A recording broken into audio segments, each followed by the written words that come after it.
ភ្ញាក់ឡើងជាដំបូងចូលឲ្យយើងបានដឹងគុណនៅអ្វីដែលយើងមានបន្ទាប់ពីយើងអរគុណហើយយើងនឹងទទួលបាននូវថាមពលកម្លាំង energy បន្ថែមទៀតនៅក្នុងជីវិតដែលយើងនឹងរស់នៅថ្ងៃនេះបើសិនជាយើងភ្ញាក់ឡើងដោយការអស់សង្ឃឹមហើយអត់ដឹងគុណគឺយើងកាន់តែអួលអាប់ឡើងជីវិតដូច្នេះកុំភ្លេចណាពេលភ្ញាក់ឡើងចូលដឹងគុណទៅកាន់ព្រះជាម្ចាស់នៅអ្វីដែលយើងមានហើយក៏កុំភ្លេចងូតទឹកឈរឲ្យបានទទួលពន្លឺព្រះអាទិត្យពីព្រោះពន្លឺព្រះអាទិត្យពេលព្រឹកក៏ល្អសម្រាប់សុខភាពស្បែកនិងឆ្អឹងរបស់យើងដែរ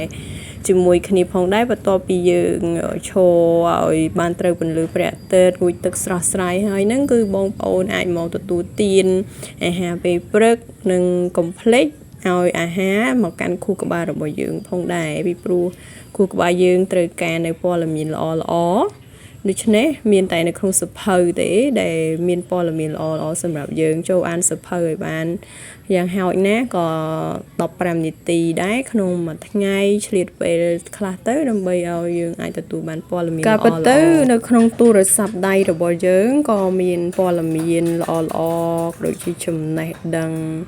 ល្អដែលបងប្អូនអាចប្រមូលវាពីក្នុងប្រព័ន្ធ social media បានសម្រាប់ដាក់ចូលទៅក្នុងខួរក្បាលរបស់យើងប៉ុន្តែសួរវិញថាតើអ្វីដែលបងប្អូនមើលហ្នឹងតើមានអ្វីខ្លះដែលបងប្អូន